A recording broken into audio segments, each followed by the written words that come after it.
Fresh Morning. Fresh Morning. Vous êtes dans le Fresh Morning, monsieur Césac, bonjour. Bonjour. Comment vous allez? Je vais très bien. Et à la forme? Vous avez passé un bon week-end? Oui. Alors, nous allons donc à notre prochaine étape. Ce matin, on parle de l'école de la vie. La dernière fois, on avait parlé de la loi de cause à effet. Oui. C'était fort, hein? J'avais vraiment apprécié votre démonstration de la loi de cause à effet. L'école de la vie, ça implique quoi alors? Bien, aujourd'hui, ce que nous allons voir, c'est essayer de mieux comprendre un peu l'objectif même de la vie. Ouais, nous disons souvent que, en tant qu'association AGEAC, a pour objectif de nous aider à prendre conscience de qui est-ce que nous sommes, de là d'où nous venons et de ce pourquoi nous sommes même dans la vie. Aujourd'hui, on va parler un peu donc de cette troisième partie, c'est-à-dire pourquoi est-ce que nous avons un corps physique, pourquoi est-ce que nous vivons. Nous essayons bien souvent d'expliquer que on ne vit pas pour rien et que nous avons besoin de réfléchir un peu par rapport à pourquoi est-ce que nous avons un corps physique. Alors, avant tout, il faut prendre la vie comme une école. Sinon, qu'est-ce qui se passe? On grandit, on va à l'école, on cherche un travail, on se marie, on fait des enfants comme tout le monde, on lutte durement dans la vie et à la fin, on meurt. Quand on fait ce bilan, on peut se demander finalement à quoi est-ce que ça rime de devoir faire toutes ces luttes-là dans la vie si après il faut mourir et abandonner tout ce qu'on a fait. Si on ne peut partir avec rien, alors à quoi ça sert donc de vivre?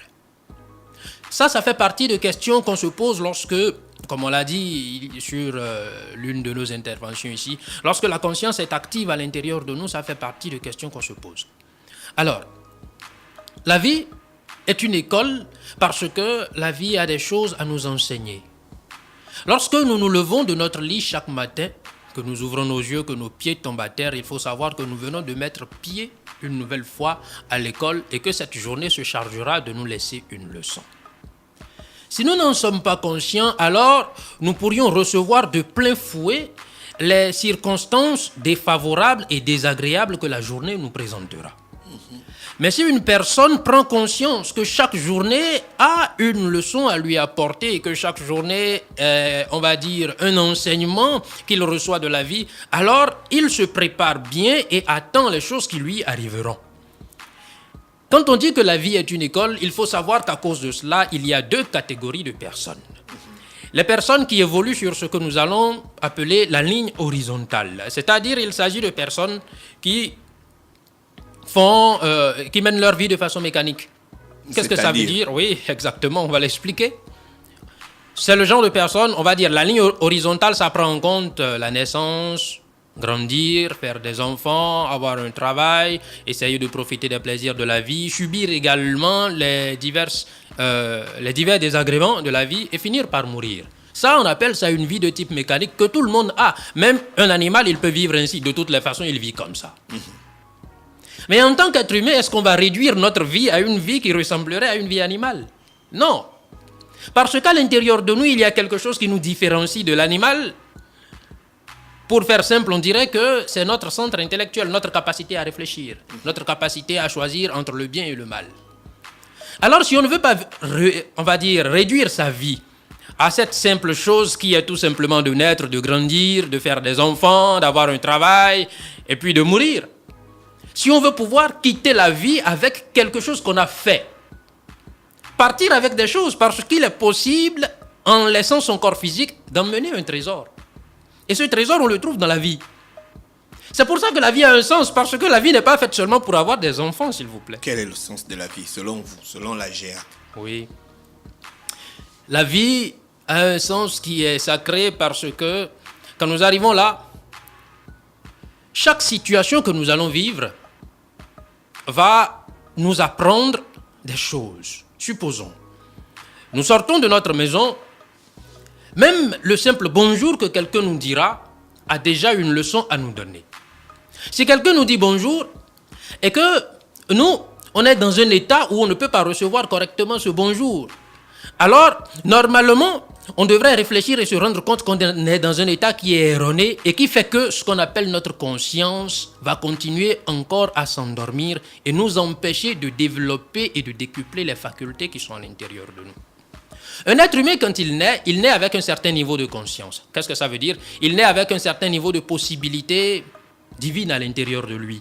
Mais il faut qu'il fasse grandir ça. Quand on fait grandir ces possibilités divines qu'on a à l'intérieur de soi, qu'on appelle la conscience, quand on fait grandir ça, alors on peut être né, par exemple, sans une faculté, mais à la fin, on meurt en ayant la faculté, en ayant ce don.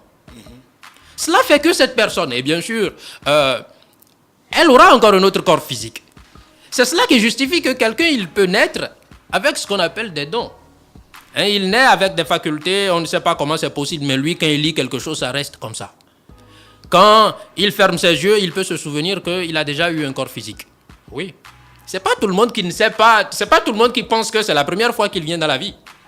Donc vous chez vous à GEAC, vous pensez que on revient en fait dans la vie. Vous voyez, c'est réel. C'est totalement vérifiable. Et ce n'est pas tout le monde qui a perdu la mémoire. Ce n'est pas tout le monde. Tout le monde n'a pas perdu la mémoire.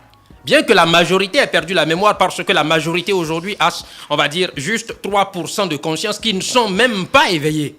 3% de conscience qui sont complètement endormis parce que tous les jours, nous faisons des choses qui ne nous raccrochent qu'au matériel. L'être ne cherche jamais à faire des choses qui lui permettent de rentrer dans son monde intérieur spirituel. Maintenant qu'on vit comme cela, il est évident qu'on ignore toutes les vérités qui appartiennent à la nature, qui appartiennent à notre propre nature en tant qu'être humain. Et alors, les choses que nous savons sont de très petites choses. La dernière fois, on évoquait ici la conscience. Et on disait que la conscience, c'est un fonctionnalisme à l'intérieur de l'être humain. C'est une qualité de l'âme qui lui permet de pouvoir prévoir, de pouvoir savoir, de connaître de façon directe, de comprendre. La conscience a des pouvoirs extraordinaires. Grâce à la conscience, justement, une personne peut augmenter sa capacité de mémoire, sa capacité de souvenir, jusqu'à se rendre compte, par exemple, de comment il a fait ses premiers pas. Ce n'est pas tout le monde qui ne le sait pas. Il y a qui le savent bien et savent qu'ils se souviennent de comment ça s'est passé pour eux quand ils étaient petits, quand on les a mis dans un berceau. Il y en a qui s'en souviennent. Et vous savez, il y a par exemple des enfants qui naissent. Ils ont la capacité de voir, on va dire, des choses que tout le monde n'arrive pas à voir. Et communément, on va dire, par exemple, qu'ils ont la tête ouverte. C'est comme ça qu'on dit ici. Hein? Ils ont la tête ouverte. Et on dit qu'il faut faire des choses pour leur fermer la tête. Parce qu'ils voient des choses que tout le monde ne voit pas. Mais pourtant, avoir la capacité de voir ce qu'on appelle les dimensions supérieures de la nature est une chose qui est naturelle et que tout le monde devrait avoir. Qu'est-ce qui se passe et qu'on ne l'a Pourquoi pas? vous ne posez donc pas la question que pourquoi tout le monde ne l'a pas? Oh, parce qu'on connaît la réponse. C'est quoi la réponse? Parce que tout le monde est rempli de défauts.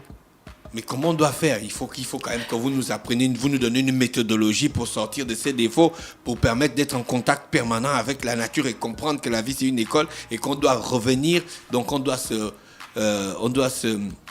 s'instruire pour que quand on revient, on ait les réflexes de savoir qu'on a déjà traversé certaines étapes. C'est là que tout le monde n'est pas prêt à travailler parce que le travail, il n'est pas simple, je l'avoue.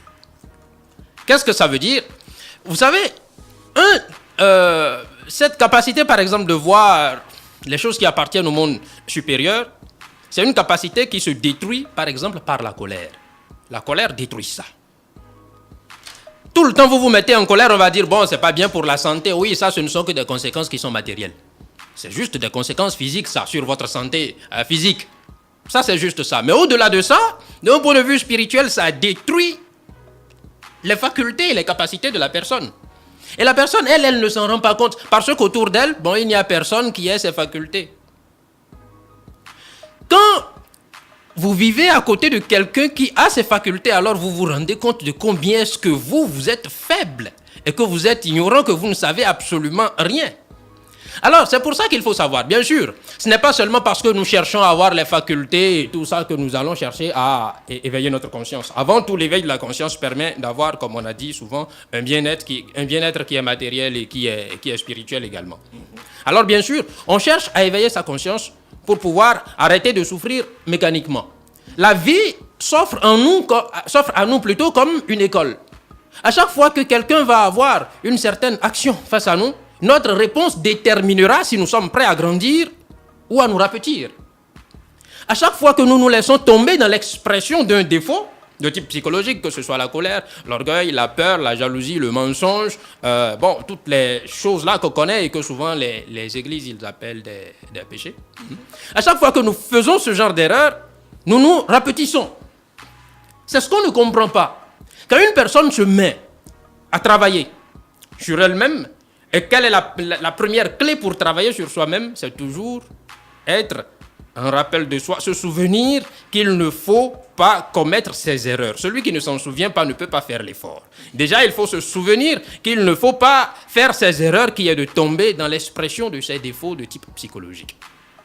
Pourquoi est-ce que ce n'est pas bon de se mettre en colère? Parce que se mettre en colère, c'est se faire du mal, certes, mais au-delà de ça, ça détruit aussi nos capacités spirituelles. La colère est quelque chose qui aveugle. Si vous analysez un peu, vous verrez ça. La colère, ça vous aveugle. Ça vous empêche de comprendre le point de vue de l'autre parce que vous êtes furieux. C'est comme ça que ça ferme vos yeux sur ce qui est spirituel. Vous ne pouvez pas voir ce qui est de nature spirituelle si vous êtes coléreux. C'est impossible.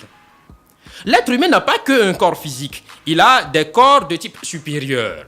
Alors, ces corps-là, ce sont les yeux de l'âme. C'est ce qu'on va appeler la capacité de voir dans les mondes supérieurs ou qu'on appelle aussi la clairvoyance.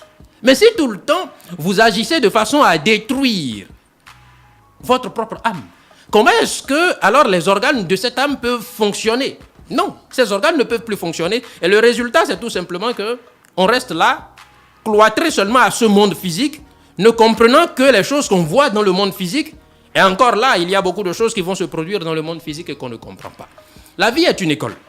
Il ne faut pas prendre la vie comme une fin en soi. C'est-à-dire, si je n'arrive pas à, avoir 3 maisons, je ne serai pas heureux. Si je n'arrive pas à avoir ma 4e voiture, je ne serai pas heureux. Non, il ne faut pas prendre la vie comme cela. Il faut prendre ça comment? Il faut plutôt prendre chaque chose qui nous arrive dans la vie comme une nouvelle leçon à recevoir, réfléchir par rapport à ça, détecter les conséquences négatives de ce qui a pu nous amener là, retirer une leçon. Normalement, chaque être humain, à la fin de chaque journée, devrait s'asseoir pour se demander qu'est-ce que cette journée m'a enseigné.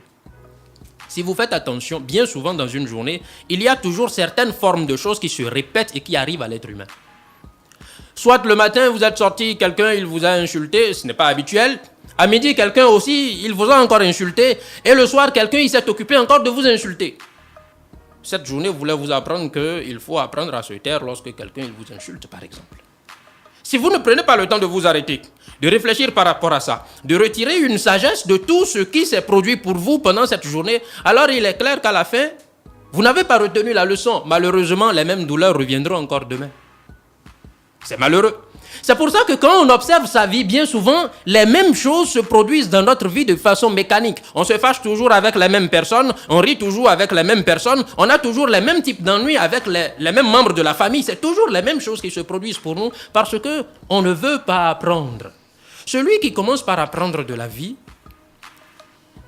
les circonstances changent. On dit qu'on lui met des épreuves.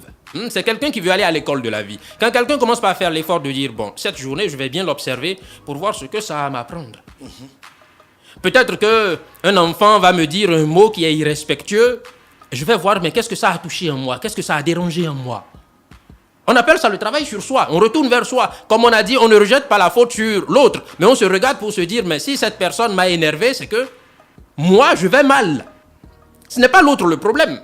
Si l'autre, il avait parlé et que moi j'allais bien, je n'aurais pas eu de la douleur.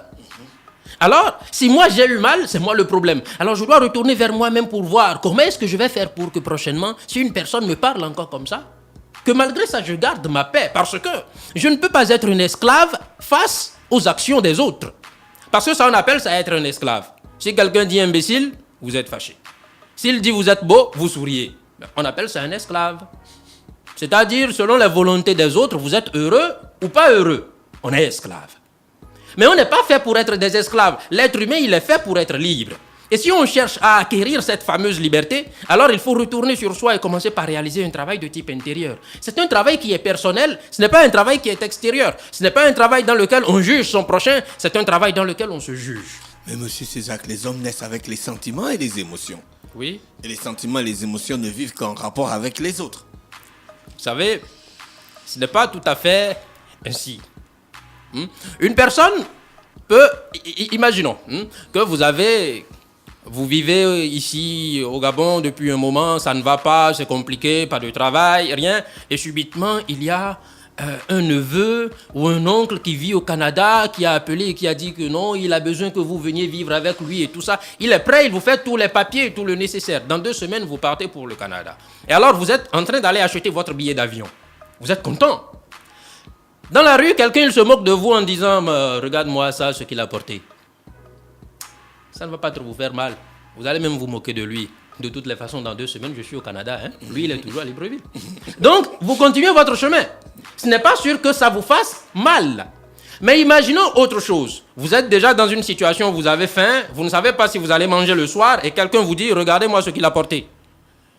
Il est probable que votre réaction soit différente. Qu'est-ce que ça veut dire? La réaction que vous allez avoir dépend de votre état intérieur.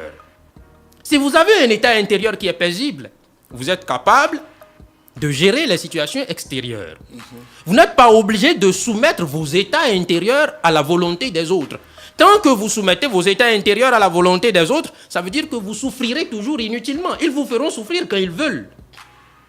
Ils vous manipuleront.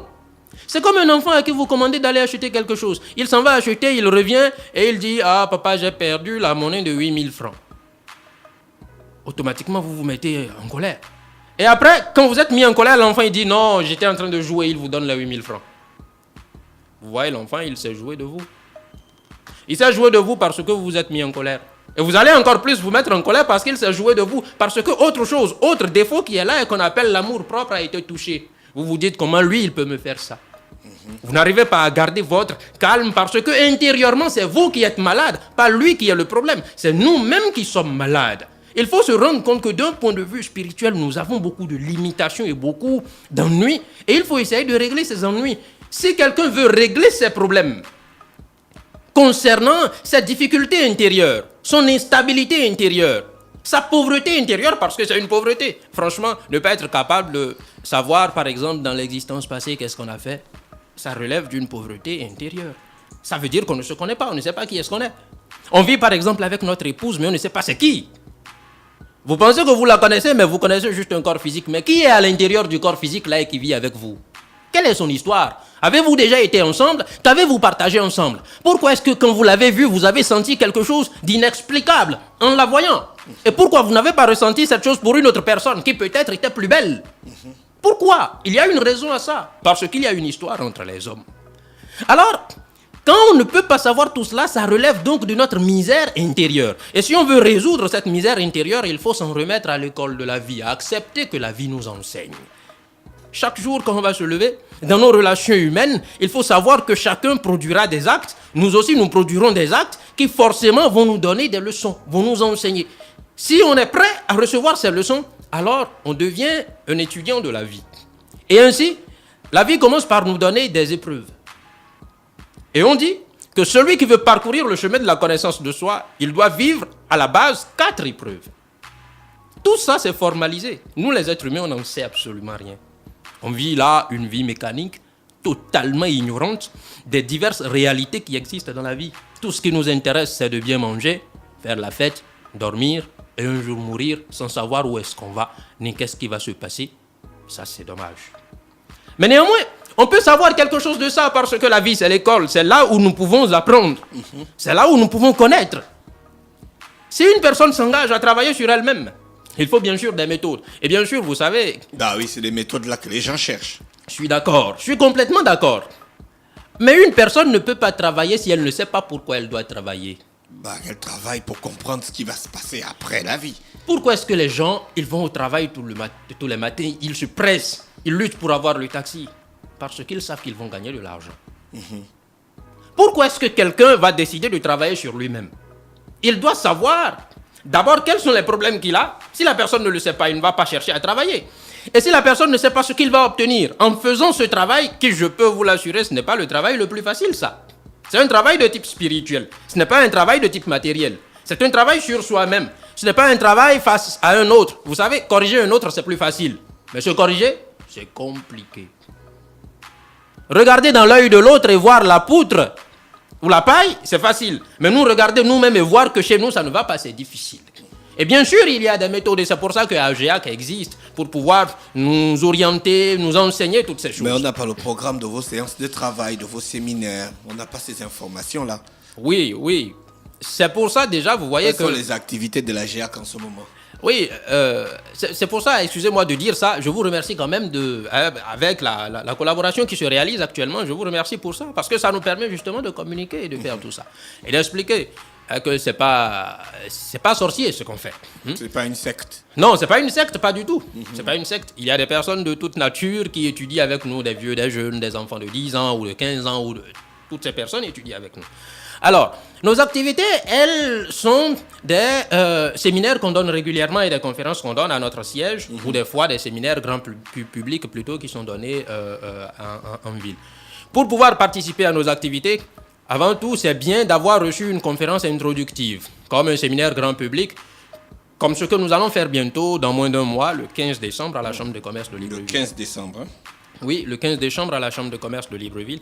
À partir de 14h, on va donner là-bas un séminaire sur ce qui concerne l'astrologie. Bientôt, on va commencer à faire un peu de communication autour de tout ça. Parce que c'est important déjà de comprendre un peu quelles sont ces questions qui sont liées à l'astrologie, comment est-ce que l'astrologie peut influencer l'être humain et quels sont les tenants et les aboutissants de ça. On va parler de ça. Et à la suite de ça, on va lancer un nouveau groupe d'études. Parce que c'est des groupes qu'on fait et il y a un certain nombre de personnes qui doivent participer aussi à ces activités pour qu'on puisse bien étudier. Et là, il va y avoir un nouveau groupe qui sera lancé après cette conférence qu'on fera le 15 décembre. À la Chambre de commerce sur l'astrologie. Monsieur Césac, merci. Nous avons cumulé nos 20 minutes du mardi. On vous remercie encore d'être venu. Merci, c'est moi qui vous remercie de tout mon cœur pour ce que vous faites. Vous êtes des gens bien. Merci, restez connectés sur les 104.5 Urban FM, la station urbaine dans le Da Fresh Morning, le réveil matinal le plus haut de la capitale, sur la radio la plus haute de la capitale. On se retrouve dans quelques minutes avec René Ruth. Voici Rita Ora. Urban FM 104.5, la station urbaine. Vous écoutez Urban FM 104.5, la station urbaine. Urban FM, première radio chez les jeunes.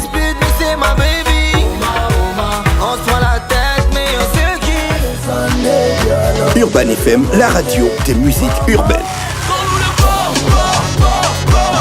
Urban FM 104.5, la station urbaine. Da Fresh Morning.